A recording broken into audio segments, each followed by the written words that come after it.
ஆமென். கர்த்தர் நல்லவர். அவர் கிருபை என்றும் உள்ளது. நீங்க எல்லாரும் நல்லா இருப்பீங்க. நல்லா இருக்கிறீங்க. உங்களுக்கு எந்த குறையும் இல்ல. நீங்க எல்லாம் ஆசீர்வதிக்கப்பட்ட மக்கள். இது எந்த தைரியத்தில நான் பேசுறேன், சொல்றேன் அப்படின்னா, தேவனாகிய கர்த்தர் ஒரு நாளும் தம்மை தேடுகிற மக்களுக்கு நோய் தர மாட்டார்.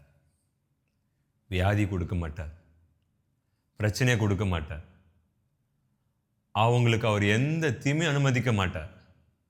அதற்கு பதிலாக நோய் இருக்கா? சுகம் கொடுப்பார். மன அழுத்தங்கள் இருக்கா? அதிலிருந்து விடுதலையை கொடுப்பார். பண பிரச்சனை இருக்கா? அதில் அதிசயத்தை செய்வார். நீங்களும் நானும் ஆராதிக்கிற தேவனாகிய இயேசு கிறிஸ்து ஒரு நாளும் தீமையை அனுமதிக்கிற தேவன் அல்ல. அவர் நன்மை மாத்திரம்தான் அனுமதிப்பார். ஆனால் அந்த தீமையை நன்மையாக முடிய பண்ணுவார். அவரை தான் நீங்களும் நானும் ஆராதிக்கிறோம். ஆமென். தினமும் உங்களை பார்க்குறேன். நீங்களும் என்னை பார்க்குறீங்க. இந்த காரியத்தை செய்ய வைத்தது யார் என்றால் பரிசுத்த ஆவியானவர், எங்கள் சபை போதகர். அவர் இந்த காரியத்தை எங்களை கூப்பிட்டு பேசலை அப்படின்னா நிச்சயமாக சொல்கிறேன், நாங்கள் இதை நடத்தியிருக்க மாட்டோம், ஆரம்பிச்சிருக்க மாட்டோம். அவர் அனுமதி கொடுக்கலன்னா, அவர் இதை எங்களை செய்ய சொல்லலைன்னா நாங்கள் இதை பிகின் பண்ணியிருக்க மாட்டோம். ஸோ ஃபர்ஸ்ட் இந்த தரிசனத்தை கொடுத்த பரிசுத்த ஆவியானவருக்கு, அதை எங்கள் போதகர் மூலமாக எங்களுக்கு உறுதிப்படுத்தின தேவனாகிய இயேசு கிறிஸ்துவிற்கு, பிதாவுடைய ராஜ்யம் கட்டப்பட நம்மை தேர்ந்தெடுத்த அவருக்கு கொடான கொடி ஸ்தோத்திரம். ஸோ தேவனுடைய வார்த்தை தான் உங்களை என்னை மாற்றும் தேற்றும். நீங்கள் எத்தனை பேர் இதை கவனித்திருப்பீங்கன்னு தெரியல. பரிசுத்த ஆவியானவர், பரிசுத்த ஆவியானவர், பரிசுத்த ஆவியானவர் அப்படின்னு ஒரு வார்த்தையை நீங்கள் எத்தனை பேர் கவனித்திருப்பீங்கன்னு தெரியல. ஒரு சில பேர் சொல்கிறாங்க பரிசுத்த ஆவியானவர்லாம் கிடையாதுங்க அப்படின்றாங்க. அது அந்த ஒரு டாக்டரின்குள்ளே இப்போ நம்ம போக வேணாம். ஆனால் யார் இந்த பரிசுத்த ஆவியானவர்? நான் முன்னாடியே ஒரு வீடியோவில் சொன்னேன், பிகினிங் ஒரு வீடியோவில், பரிசுத்த ஆவியானவர் என்பவர் நம் மீது இறங்கும் பொழுது கரங்களை தட்டி பற்பல பாஷைகளை பேசுகிறோம். It's an evident, it's an witness. It's an evident and it's a witness. But that is not the fullness of Holy Spirit. அது நமக்கு ஒரு அடையாளம், நமக்கு ஒரு சாட்சி. ஆனால் அதுதான் ஆவியானவரின் பரிபூரணம் அப்படின்னு நமக்கு கிடையாது. பரிசுத்த ஆவியானவர் நமக்குள்ளே வந்தால் என்ன நடக்கும் உங்களுக்கு தெரியும். பலனாக இருப்போம், ஸ்ட்ராங்காக இருப்போம், ஸ்ட்ரென்த்தனாக இருப்போம். அத்தோடு முடிஞ்சிருதா அவருடைய காரியம் நமக்குள்ள? Can I tell you something? இந்த வீடியோ பார்க்குற நீங்கள், நான் உங்களுக்கு சில காரியங்களை சொல்ல ஆசைப்படுறேன். நீங்கள் இப்போ ஒரு ஃபங்க்ஷனுக்கு ரெடி ஆகிட்டு இருக்கீங்க. You are just preparing to attend a function. நீங்கள் அங்கே போவீங்க, அநேகரை பார்ப்பீங்க, சந்தோஷமாக இருப்பீங்க, சொந்தக்காரை பார்ப்பீங்க, உங்கள் ட்ரெஸ்ஸை காமிப்பீங்க, ஹாப்பினஸை ஷேர் பண்ணுவோம். ரொம்ப வருஷம் பார்க்காத சொந்தங்களை பார்ப்பீங்க, ஒரு ஹாப்பியாக இருப்போம். ஊருக்கு கிளம்புறோம் அப்படின்னா லக்கேஜ் எல்லாம் பேக் பண்ணிவிட்டு எடுத்துகிட்டு போகிறதுக்கு இட்ஸ் வெரி ஹாப்பி, எக்ஸைட்மெண்ட்டாக இருக்கும். எப்போ போய் பார்ப்போம், எப்படி பார்ப்போம் அப்படின்னு. Can I tell you something? அந்த எக்ஸைட்மெண்ட்டோடு கூட பரிசுத்த ஆவியை ஆட் பண்ணிக்கோங்க. ஏங்க நீங்கள் என்ன கேட்கலாம். ஒரு கட்டத்திற்கு மேல் நாம் நம்முடைய ஹாப்பினஸ் இழந்துருவோம். ஒரு கட்டத்துக்கு மேல் நம்மளே மறந்துட்டு என்னென்னமோ பேச ஆரம்பிச்சிருவோம். வீண் வார்த்தையை பேசி ஒரே அமக்கலை பண்ணி ஃபன்னுன்ற பேரில் ரொம்ப இதுவாகிடுவோம். ஆவியானவர் துக்கப்பட்டுருவார். இதெல்லாம் ரொம்ப ஓவருங்க, ஃபங்க்ஷனு கூட போகக்கூடாதுன்னு கேட்கலாம். எல்லா இடத்துக்கும் நம்ம போகணும். ஆனால் ஆவியானவரோடு போகணும். என்ஜாய் பண்ணுங்க, ஆவியானவருடன் என்ஜாய் பண்ணுங்க. ஃப்ரெண்ட்ஸை பார்க்க போகிறேன், நல்லது. சகோதரரை பார்க்கறது நல்லது, நண்பரை பார்க்கறது நல்லது. அவங்க மூலமாக கர்த்தர் ஹெல்ப் பண்ணுவார். ஆனால் ஆவியானவரோடு அவங்க கூட லிங்கில் இருங்க. ஃபர்ஸ்ட் ஹோலி ஸ்பிரிட், அப்புறம் என் ஃப்ரெண்ட்ஸ். நான் ஒரு காரியம் ஒன்று சொல்கிறேன், அது சரியா நீங்கள் தான் சொல்லணும், நானும் சொல்கிறேன். இந்த காலத்தில், இப்போ இந்த கடைசி காலத்தில் மெனி ஆஃப் அஸ் எங்கே நம்முடைய ஸ்பிரிட் லேக் ஆகுது, நம்முடைய பவர் லேக் ஆகுது அப்படின்னா mobile phone. Mobile phone use பண்ணுறது தப்பு இல்லை, மொபைல் ஃபோனையே யூஸ் பண்ணுறது தான் தப்பு. எனக்கு ஃபோன் வேணும், ஒரு 5 மினிட்ஸ் பார்த்துட்டு வைப்போம், நல்லா கவனிங்க. 5 நிமிஷம் பார்த்துட்டு வைப்போம், ஆட்டோமேட்டிக்காக நம்முடைய கை திரும்ப உடனே போவோம். அப்போ தான் வச்சுருப்போம், உடனே போவோம். இதில் நான், நீங்கள் எல்லாருமே உள்ளே இருக்கிறோம். இது என்ன அப்படின்னா பிசாசோடைய தந்திரம்.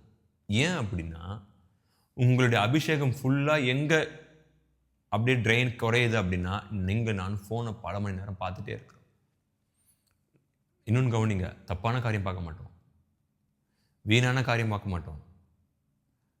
எதையாவது ஒரு நல்ல ஒரு காமெடி, ஒரு சில இப்போ அரசியல் காரியங்கள், அதை பார்ப்போம். ஆனால் நம்முடைய ஆத்மா ஃபுல்லாக எங்கே இணைக்கப்படுதுன்னா சமூக வலைத்தளங்களில், சோஷியல் மீடியாவில் நம்முடைய சோல் அப்படி டைப் ஆகிடுது. நம்ம இப்போ என்ன நினைக்கிறோன்னா, ஆவியானவர் நம்ம கூட தான் இருக்கிறார், நம்ம எந்த தப்பும் பண்ணலையே, தப்பான காரியமாக நம்ம பார்த்தோம், இது நெசசரி, இது தேவை தானே. ஒரே ஒரு கேள்வி ஒன்று, இந்த கேள்வி எனக்கும் உங்களுக்கும், இந்த வார்த்தைகள் நான் இந்த பார்க்குறவங்க எல்லாருக்கும் நான் அழகாக சொல்கிறேன். இதில் நானும் உட்பட்டு இருக்கிறேன்.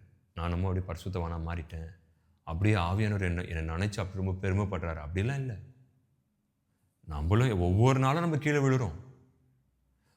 பில்லி கிரகாம் ஒரு வார்த்தையை ஒன்று சொன்னார், உலக பிரசித்த பெற்ற தேவ மனிதன். அவருடைய பெயர்லாம் நம்ம சொல்லுறோம் அப்படின்னா இட்ஸ் அ பிளெஸிங். அவர் ஆசீர்வாதம் இல்லை, அவர் தேவனுக்காக அந்த வாழ்ந்த வாழ்க்கை ஆசீர்வாதம்.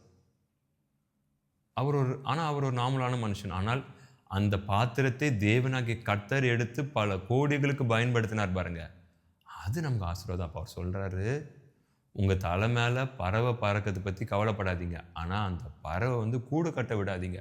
உங்களுக்குள்ள எண்ணங்கள் பறக்கிறத பற்றி கவலைப்படாதீங்க, ஆனால் அந்த எண்ணங்களை வைத்து நீங்கள் அப்படியே அதை டெவலப் பண்ணாதீங்க.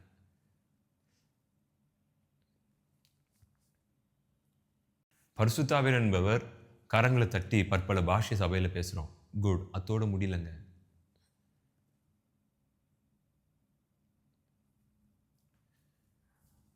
பரிசுத்த ஆவியானவரை பெற்ற நபரை நல்லா நீங்கள் வாட்ச் பண்ணி பாருங்கள். தே will be different from society. சமுதாயத்தில் அவங்க வித்தியாசமாக காணப்படுவாங்க. அண்ட் பரிசுத்த ஆவியானவர் ஒருத்தருக்குள் வரார் அப்படின்னா அவங்க டிசிப்ளினாக இருப்பாங்க, ஒழுக்கமாக இருப்பாங்க. They will be very neat, ஒழுக்கமாக இருப்பாங்க. பரிசுத்த ஆவியானவர் ஒருத்தருக்குள்ளே வருகிறார் அப்படின்னா அவங்க ரொம்ப அமைதியாக இருப்பாங்க. பரிசுத்த ஆவியானவர் ஒருத்தவங்களுக்குள்ளே வரார் அப்படின்னா அவங்களுக்குள்ளேருந்து கிறிஸ்துவின் வாசனை, அரோமா, நற்கந்தம் அப்படியே அதை பக்கத்தில் இருக்கிற நபர் ஸ்மெல் பண்ணுவாங்க, இவங்க கூட கிறிஸ்து இருக்கிறார். பரிசுத்த ஆவியானவர் இருந்தார்னா நீங்கள் ஏதோ ஒரு காரியமாக போகிறீங்க, ஒரு குறிப்பிட்ட நேரம் வரைக்கும் பேசுறதுக்கு அளவு கொடுப்பார், அதற்கப்புறம் உள்ளத்திலேருந்து பேச ஆரம்பிப்பார், நம்ம வீட்டுக்கு போகலாம், நமக்கு வேலை இருக்குவா. பரிசுத்த ஆவியானவர் என்பவர் ஒரு சில காரியத்திற்கு பணத்தை நீங்கள் சேர்த்து வச்சுருப்பீங்க, இப்போ இந்த காரியத்தை நான் முடிச்சே ஆகணும் அப்படின்னு இந்த பணத்தை இன்வெஸ்ட் பண்ணலான்னு போவீங்க. வெயிட் பண்ண, நான் சொல்கிறேன், அதற்கான நேரம் வரும் அப்படின்னு. அவர் தான் பரிசுத்த ஆவியானவர். சிம்சோன் உங்களுக்கு தெரியும், சிம்சோனை பற்றி தெரியாதுங்க யாருமே இல்லை. அவரை போல் ஸ்ட்ராங்கு தெரியல. சிங்கத்தை ஆட்டை போல சாகடிச்சு கிழிச்சு போட்டு போயிடுவார். எதை? லயனை ஒரு ஆட்டுக்குட்டியை போல சாகடிச்சுட்டு போயிடுவார். இங்கே நல்லா நீங்கள் கவனிக்கணும்,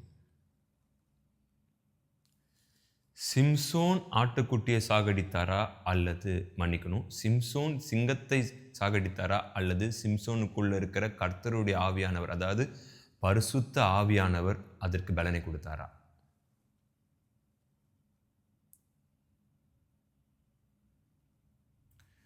நியாயாதிபதிகள் புஸ்தகம் 15வது அதிகாரம் 15வது வசனம்.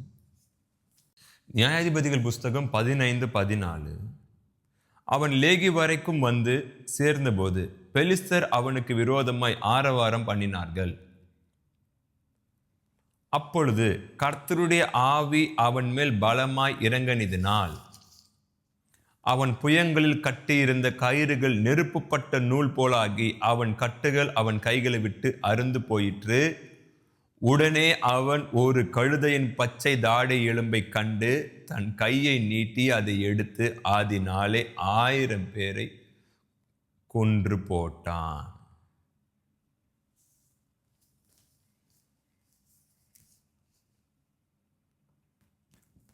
அதாவது ஆங்கிலத்தில் எப்படி போட்டிருக்குன்னா, ஃப்ரெஷ் டாங்கி ஜாபோன். ஃப்ரெஷ்ஷாக இருக்கு. அந்த கழுதையின் தாடியை எடுத்து சிம்சோன் 1000 பேரை கொன்று போட்டார். ஒரு காரியத்தை ஒன்று ஆவியானவர் சொல்ல ஆசைப்படுறார். இத்தனை ஆண்டு காலம் ஊழிய பாதையில் நீங்கள் பல ஆட்களை சந்தித்து வந்திருக்கீங்க, பல ஆட்களை ஜெயித்து இருக்கீங்க, பெரிய பெரிய ராட்சதரை நீங்கள் தாண்டி இருக்கிறீங்க, பெரிய பெரிய சவாலை தாண்டி இருக்கிறீங்க. இன்னும் ஆழமாக சொல்லணும் அப்படின்னா, வான மண்டலத்தில் உள்ள பொல்லாத கிரியைகளை நீங்கள் அவனுடைய எல்லா விதமான அரண்களை நிர்மூலமாக்கியிருக்கீங்க. அவன் எய்கின்ற எல்லா அக்னி ஆஸ்திரங்கள் எல்லாத்தையும் நீங்கள் நிர்மூலமாக்கியிருக்கிறீங்க. ஃபயரி டாட்ஸ் எல்லாத்தையுமே அப்படியே சின்ன பின்னமாயிட்டு ஆக்கிட்டீங்க. எப்படி பண்ணீங்க அப்படின்னு நீங்கள் சொல்லுங்கன்னு உங்களை யாராச்சும் சாட்சி கேட்டால் நீங்கள் ஃபஸ்ட் என்னதுமா சொல்லுவீங்க? பரிசுத்த ஆவியானவர் பலப்படுத்தினாருங்க, அதனால தாங்க இதெல்லாம் நாங்கள் ஜெயித்தோம். அகைன் ஐ எம் டெல்லிங், பரிசுத்த ஆவியானவர் என்பவர் நீங்கள் கரங்களை தட்டி பற்பல பாஷைகளை சபையில் பேசி அதோடு அவருடைய வேலை முடியல. சிம்சோன் சாதாரண ஒரு நபர். கொஞ்சம் யோசிச்சு பாருங்க. ஏன் அதே கழுதையின் தாடை தான் அங்கே இருக்கு. அதை யாருன்னா ஒருத்தர் எடுத்து சிம்சோன் அடிச்சிருக்கலாமே, ஏன் அவங்களால பண்ண முடியல? தாடையில் பவரா சிம்சோனில் பவரான்னு பார்த்தீங்கன்னா, சிம்சோன்லேயும் பவர் இல்லை, அந்த தாடையிலையும் பவர் இல்லை. சிம்சோனுக்குள்ள ஒருத்தர் இருக்கிறார் பாருங்க, அவர் தான் பவர்ஃபுல். அந்த பவர் என்ன ஆகுதுன்னா அந்த தாடையில் காணிச்சுட்டு அந்த தாடையை எடுத்து எல்லாரும் அடிக்கிறார். நீங்கள் பவர் கிடையாது, நீங்கள் செய்கின்ற ஊழியமும் பவர் கிடையாது.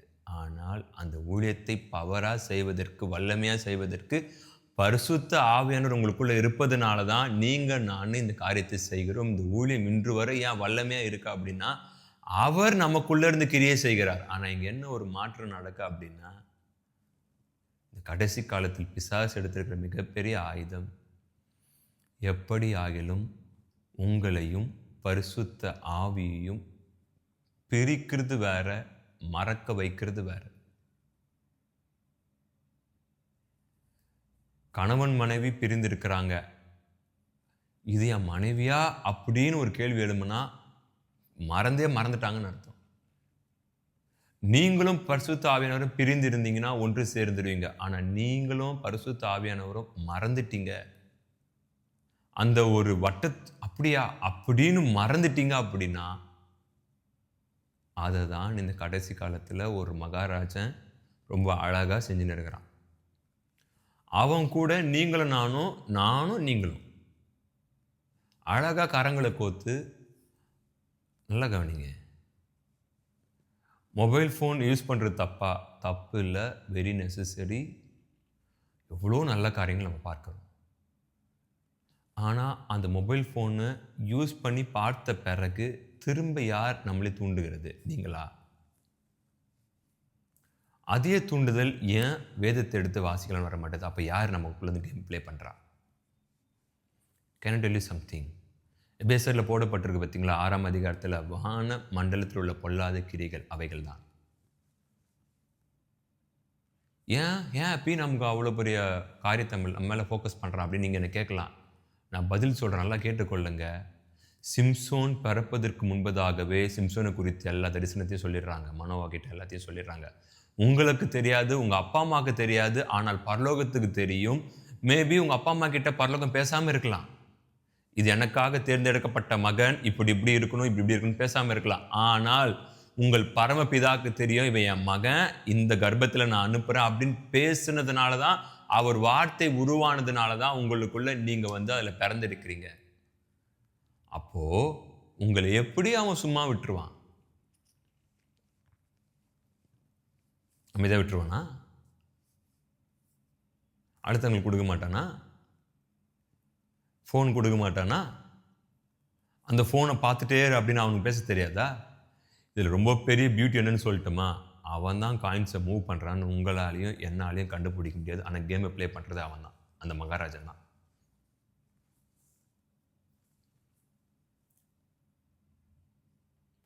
அவன் டார்கெட் என்ன தெரியுமா? நீங்களும் நானும் சுமந்துட்டு இருக்கிற அந்த கர்த்தருடைய சித்தம் தரிசனம் ரொம்ப பெருசு. அதை பிரிக்கணும் அப்படின்னா உங்களுக்கு ஒரு பிரேக் வேணும். அந்த பிரேக் எங்கேருந்து வேணும்னா பரிசுத்த ஆவியானவர். ஏன் பரிசுத்த ஆவியை அவன் டச் பண்ணுறான் அப்படின்னா, அவன் சொல்கிறான், நல்லா கேட்டுக்கோங்க, இது தேவன் எனக்கு கொடுத்த வார்த்தை. பரிசுத்த ஆவி இல்லாமல் நீங்கள் கர்த்தராக இயேசு கிறிஸ்து கிட்ட போயிட்டு அவர் நாமத்தை வைத்து பிதா கிட்ட எதையும் உரிமையாக கேட்க முடியாது. இன்னும் பொறுமையாக நான் சொல்கிறேன். பரிசுத்த ஆவியை மறந்துட்டு, பரிசுத்த ஆவியை நிராகரித்துட்டு, பரிசுத்த ஆவி துணையே எனக்கு வேணான்னு சொல்லிட்டு ஏசப்பாவோட பெயரை வைத்து பிதா கிட்ட போயிட்டு நீங்கள் எனக்கு இது செய்யுங்க, என்னை ஆசீர்வதிங்க, என்னை சுகமாக்குங்க, என்னை பலப்படுத்துங்க, என் ஃபினான்ஷியலில் சரி செய்யுங்க, என் குடும்பங்களை ஒன்றிணைங்க என்று உங்களால் கேட்கவும் முடியாது. நீங்கள் குமாரன்கிட்ட போனோன்னா உங்களுக்கு பரிசுத்த ஆவி வேணும். அந்த குமாரன் உடைய நாமத்தை வைத்து தான் நீங்கள் பிதா கிட்ட போக முடியும். அகெயின் ஐம் டெல்லிங், உங்களுக்கு விடுதலை வேணுமா, அற்புதம் வேணுமா, அதிசயம் வேணுமா, என்னென்னலாம் வேணும், அது எல்லாத்தையும் நீங்கள் பெறணும் பிதா கிட்ட இருந்து, ஃபாதர் கிட்ட இருந்துன்னா you need Holy Spirit. Without Holy Spirit, you cannot get any good thing from the Heavenly Father.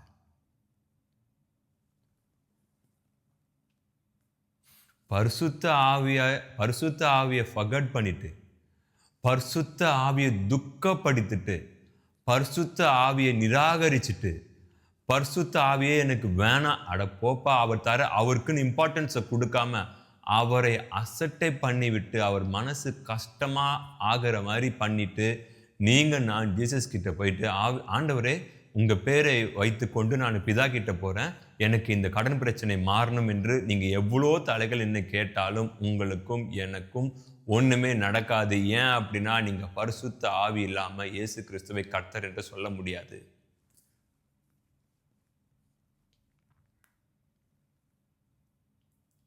கரங்களை தட்டுவதும் பற்பல பாஷைகளை பேசுவதும் அது மட்டுமே it's an evidence, it's an witness. அது ஒரு அடையாளம், அது ஒரு சாட்சி. ஆனால் அது மட்டுமே தான் ஒரு வேலையா? அவரை துக்கப்படுத்திடுறோமா? அவர் என்ன பண்ணுறாரு நான் சொல்லட்டுமா? அமைதியாக கவனிக்கிறார். அந்த கேப்பில் ஒருத்தன் நுழையிறான். யார்? சூடு, சொரணை, மானம், ரோஷம், ஈனம், வெட்கம், அவமானம், திட்டு வாங்கிறது, இதெல்லாம் அவனுக்கு என்னன்னு கூட தெரியாது. அவன் என்ட்ராகி ஒரு பெரிய அழிவை நமக்கு கொடுத்துட்றான். ஒரு உண்மையை சொல்லட்டுமா? நீங்களும் நானும் ஆவியானவரை எவ்வளோ துக்கப்படுத்தியிருந்தாலும் அவர் அமைதியாக உங்களுக்குள்ளே இருப்பாரே தவிர்த்து உங்களை ஒரு நாளும் அழிப்பதற்கு இடம் கொடுக்க மாட்டார், உங்களை அழிக்க மாட்டார். ஒரு நாளும் அமைதியாக இருப்பார், துக்கப்பட்டு கொண்டே இருப்பார். என்ன வேணான்னு சொல்லிட்டல, நீ எனக்கு இது பிடிக்காதுன்னு உனக்கு தெரியும், ஆனால் நீ வேணும்னு தானே என்ன நீ இப்படி பண்ண,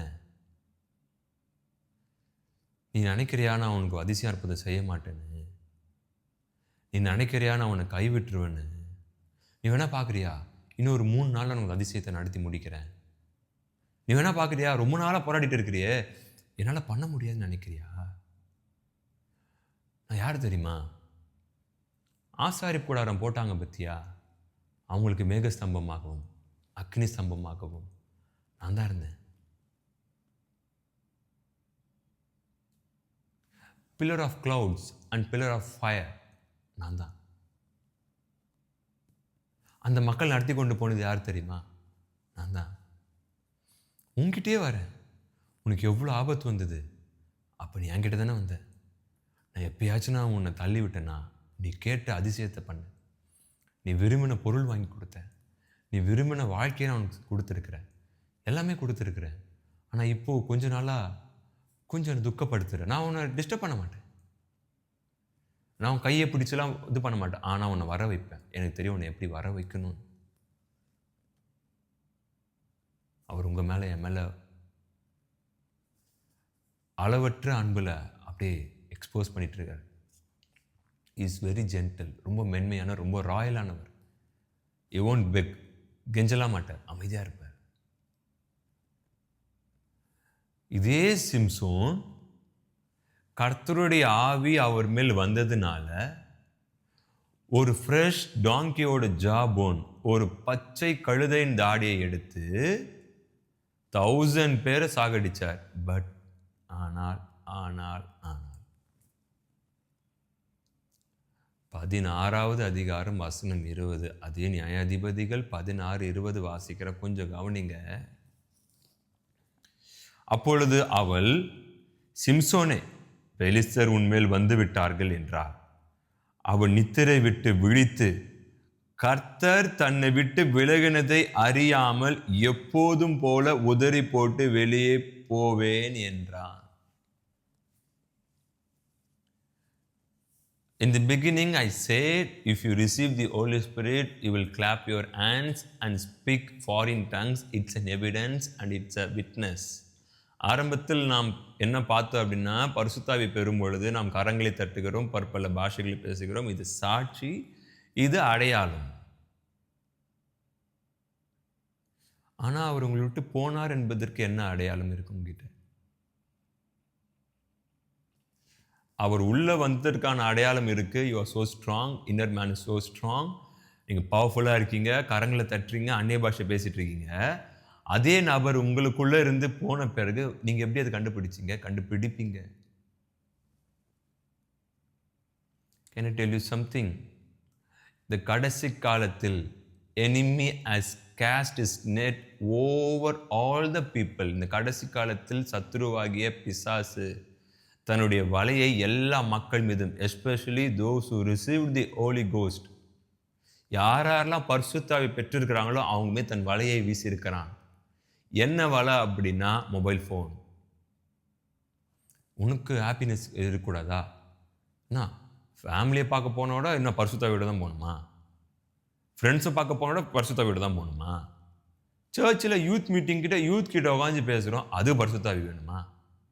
சர்ச் ஊழியத்துக்கு போகிற இந்த செட்டப்ஸ் எல்லாம் செய்யணும். நம்ம பாஸ்ட் நம்மகிட்ட தான் ப்ராஜெக்ட் கொடுத்துருக்காங்க.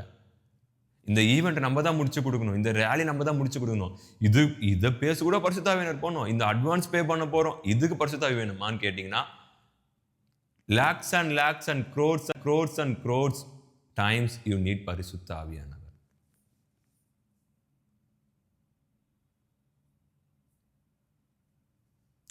Can I tell you something? உங்கள் அறைக்குள்ளே போயிட்டு நீங்கள் ஜெபிங்க. ஆவியானவரே, இந்த அறைக்குள்ளே நீங்கள் வாங்கன்னு கேளுங்க. He will come and dwell with you. அவர் வந்து உங்களுக்குள்ளே வாசம் செய்வார். You cannot see him, but you can feel him. உங்களுடைய கண்களால் அவரை பார்க்க முடியாது, ஆனால் அவர் இருக்கிறத நீங்கள் உணர்வீங்க. உங்கள் கூடவே தான் அமர்ந்துட்டுருப்பார். நீங்கள் சாப்பிடும்பொழுது உங்கள் கூடவே தான் இருப்பார்.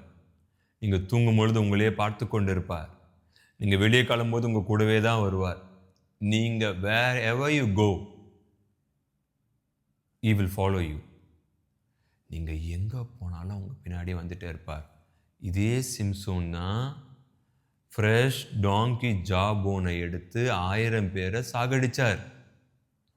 ஆனா அதே சிம்சோன் பலமானவர் தானே. சிம்சோன் நியாயாதிபதி தானே, ரொம்ப ஸ்ட்ராங்கானவர் தானே. எங்க போச்சு சிம்சோனும் பலன்? என்னாச்சு Samson?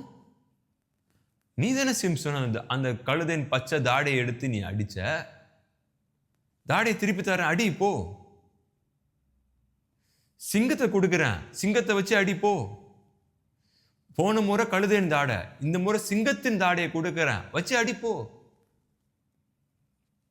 Can I tell you something? பரிசுத்த ஆவி உங்களுக்குள்ள இருக்கும் பொழுது நீங்க சின்ன ஒரு விதமான ஒரு ஊழியம், சின்ன ஊழியம் பெரிய ஊழியம் இல்லை, கர்த்தருக்கு ஏற்ற ஒரு சிறு கூட்டத்தை வைத்து ஊழியம் நடத்துவீங்க. ஆனா அந்த ஊழியத்திற்கு வந்த தடை பார்த்தீங்கன்னா, லட்சக்கணக்கான ஊழியம் மக்களை வைத்து ஊழியம் பண்ண என்ன தடை வந்திருக்கும், அது போல தடை வந்திருக்கும். ஆனா நீங்க அதை ஈஸியா அடிச்சிட்டு இருப்பீங்க. ஆனா பரிசுத்த ஆவி உங்களுக்குள்ள போன பிறகு 2 பேர் எதிர்த்து வருவாங்க, கீழே விழுந்துருவீங்க. ஞாபகம் வைத்துக் கொள்ளுங்க, பரிசுத்த ஆவியானவர் பிதாவாகிய தேவனுடைய ராஜ்யத்தை கட்ட அவருக்கு சரீரம் வேணும். அந்த சரீரம் தான் நீங்களும் நானும். நானு அவர் நமக்குள்ள வந்த பிறகு செயல்படுறதுனால உங்களுக்கு எனக்கும் ஒரு எண்ணம் வந்துடக்கூடாது, பாத்தியா I am so powerful, I can do all things. இல்ல, ஒரு நபர் உள்ள வந்திருக்கிறார். சோ பிலிப்பைன்ஸ் 4:13 தான், என்னை பலப்படுத்துகிற இயேசு கிறிஸ்துவினால் எல்லாவற்றையும் செய்ய எனக்கு பலன் உண்டு. I can do all things who is strengthening me.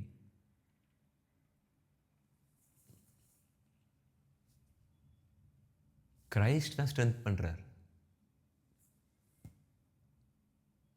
கிறிஸ்து எனக்கு பலப்படுத்துகிறதுனால தான் என் கண்ணுக்கு தெரியாம ஒரு வல்லமை பரலோகத்திலிருந்து மிக வேகமாக எனக்குள்ள வந்து செயல்படுவதனால தான் நான் எல்லா விதமான காரியத்தையும் நான் ஜெயிக்கிறேன். I need to tell you something, those who are seeing this video. If you are out of Holy Spirit, go and call him, he will come and dwell with you. போய் ஆவியானவரே என்று அழைங்க, அவர் உங்களுக்குள்ள வாசம் செய்வார். இன்னொரு காரியத்தை ஆவியானவர் சொல்ல விரும்புகிறார். நமக்கான ஓட்டம் ரொம்ப தூரம் இருக்கு, ரொம்ப பின்தங்கி இருக்க. Get in to my circle, என்னுடைய வட்டத்துக்குள்ள வா. நான் உனக்கு தீங்கு நடப்புன்னு நினைக்கிறியா? நான் உன்னை கைவிடுவேன்னு நினைக்கிறியா? உன்னை இவ்வளவு தூரம் கூட்டு வந்தது கைவிடுவதற்காக. மனுஷன் கைவிட்டாங்க. நீ ஆரம்பிக்கும் பொழுது இருந்த உன் கூட்டம் எங்க? நீ ஆரம்பிக்கும் பொழுது இருந்த உன் சொந்தம் எங்க? உன் பணம் எங்க? ஆனால் இன்னைக்கு வரைக்கும் பார், நான் நடத்தி கொண்டு வரேன். நான் எப்படி உன்னை கைவிடுவேன்? எனக்கு நீ ஒரே ஒரு ஹெல்ப் மாத்திரம் பண்ணு. என்ன ஹெல்ப் தெரியுமா? எனக்கு விருப்பம் இல்லாத எதையும் செய்யாத. என்னையே ஃபோக்கஸ் பண்ணு, என்னையே பார்த்து கொண்டிரு. நான் உன்னை பார்க்கிறேன். உன் கண்ணால என்னை பார்க்க முடியாது, ஆனா என் கண்ணுக்குள்ள நீ தான் இருக்கிற. என் மனசு ஃபுல்லா நீ தான் இருக்கிற. ஒரு வார்த்தை ஒன்று சொல்ல ஆசைப்படுறேன். பரிசுத்த ஆவியானவர் 2 காரியத்திற்காக நமக்குள்ள வருவார். ஃபர்ஸ்ட், பிதாவுடைய ராஜ்யத்தை இந்த பூமியில் எஸ்டாப்ளிஷ் பண்ணுவதற்காக, நிறுவுவதற்காக பரிசுத்த ஆவி வரார். செகண்ட், உங்களுடைய வாழ்க்கையின் தரத்தை உயர்த்துவதற்காக. You will be very different and unique from others. நீங்கள் மற்றவங்களோட ரொம்ப யூனிக்காகவும் டிஃப்ரெண்ட்டாகவும் இருப்பீங்க. ஸோ இந்த வார்த்தையெல்லாம் உங்களுக்கான வார்த்தை. துக்கப்படுத்தி இருந்தாலும் அவர் உங்கள்கிட்ட போலங்க, உங்கள் கூட தான் இருக்கிறார். நீங்கள் இப்போது நானே கூப்பிட்டோம் அப்படின்னா அவர் உங்கள் அறையில் உங்களுக்குள்ள வாசம் செய்வார். உங்களை அவர் பார்த்து கொண்டு இருப்பார், உங்களோட கூட தான் இருப்பார். நீங்கள் எங்கே ட்ராவல் பண்ணாலும் உங்கள் கூடயே வந்து கொண்டு இருப்பார். Like a baby. அவர் உங்களோட அவர் இணைஞ்சிருக்கணும்னு ஆசைப்படுறார். ஒரே சரீரமாக இருக்கலாம் வா அப்படின்னு ஆசைப்படுறார். இந்த சரீரத்தை அவர் ஆசைப்படுறார். அவர் விட்டு கொடுங்க, அவர் செயல்படட்டும். நான் இந்த வார்த்தை யாரையும் கடினமாக பேசுறதுக்காக நான் பேசலை, யாருடைய ஹார்ட் பெயின் பண்ணும் அப்படின்றதுக்காக பேசலை. ஆவியானவர் இதை பேச சொன்னார், அதனால தான் நான் பேசினேன். நான் பாருங்கள், நான் பேசுகிற அளவுக்கு நான் அவ்வளோ பெரிய ஆள் இல்லை. இது எனக்கு ஆவியானவர் டீச் பண்ண காரியங்கள். தமிழ்நாட்டில் நம்ம சென்னையில் பல பரிசுத்தவான்கள் பரிசுத்தாவை பற்றி எடுக்கிறாங்க. நமக்கு ஆவியானவர் கற்றுத்தர பாடங்கள் ஒரு சில ஆத்மாக்களை போய் தொடும். ஸோ அதனால தான் இந்த சமூகத்தில் அவர் சமூகத்தில் அமர்ந்து நான் ப்ரிப்பேர் பண்ணிட்டு இந்த வார்த்தையை கொடுக்குறேன். யாரையும் ஹர்ட் பண்ணணும், நீங்கள் பார்த்தீங்களா பாவம் பண்ணிட்டீங்க, அவர் துக்கப்படுத்திட்டீங்க, இல்லை, அவர் நம்ம துக்கப்படுத்தினாலும் அவருக்கு விரோதமாக எதுவும் பேசாதீங்க. அப்பா மன்னிச்சிருங்கப்பான்னு அவர்கிட்ட சரண்டர் ஆகிடுங்க. அவர் மீண்டும் நம்மளை எடுத்து பயன்படுத்துவார். அவர் ஆசைப்படுறார், உனக்குள்ளது நான் சில அற்புதம் செய்யணும், மரித்தவங்களை அந்த கடைசி காலத்தில் எழுப்பணும் அப்படின்னு உங்களுக்குள்ளேருந்து அதை செய்யணும்னு ஆசைப்படுறார். அவருடைய வேலையே முடியுது, உங்களுக்கும் உயர்வை தர்றாரு. 2 காரியங்களும் செய்கிறாரு. அவருக்கு விட்டு கொடுப்போம் வாழ்க்கையை. நானும் விட்டு கொடுக்குறேன். நம்ம துக்கப்படுத்தியிருந்தோன்னா போதும், மீண்டும் அவர் பிடித்து கொள்ளுங்க. உங்களுக்கு என்ன வேணும்? உண்மையாக சின்சியராக அவர்கிட்ட கேளுங்க. Can I tell you something? இன்னைக்கு நைட்டுக்குள்ளே அதிசயத்தை முடிச்சும் கையில் கொடுப்பார். அவ்வளோ பவர்ஃபுல்லானவர். அவரால் முடியாதது எதுவுமே இல்லை. You can do everything. இந்த வார்த்தை உங்களுக்கான வார்த்தை. இந்த வார்த்தையில் ஆசீர்வதிக்கப்பட்டீங்கன்னா அவருக்கு தேங்க்ஸ் பண்ணுங்க, அவர் கனத்தை கொடுங்க. மீண்டும் நான் உங்களை சந்திக்கிறேன்.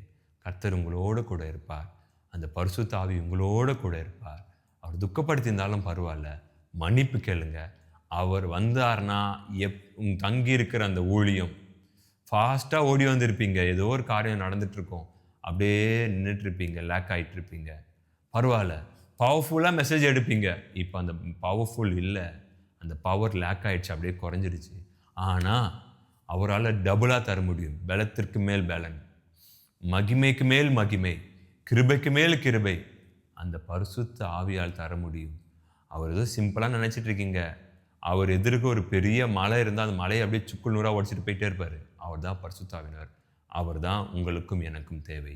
அவர் அதிகமாக டிசையர் பண்ணுங்க. அவர் அதிகமாக வாஞ்சித்து கொண்டே இருங்க. அவருக்காக இயங்கி கொண்டே இருங்க. அவரை பார்த்து கொண்டே இருங்க. ஏதாச்சும் ஒன்று டிஸ்டர்ப் ஆகிற மாதிரி அவர் ஃபீல் ஆகுறாரா, உடனே அதை கட் பண்ணிடுங்க. அது எதுவாக இருந்தாலும் பரவாயில்ல, அவர் உங்களை உயர்த்துவார். இந்த வார்த்தை உங்களுக்கான வார்த்தை. கர்த்தர் உங்களை ஆசீர்வதிப்பார். அவருடைய கிருபை எப்பொழுதும் உங்களோட கூட இருக்கும். ஆமென். God bless you. Thank you.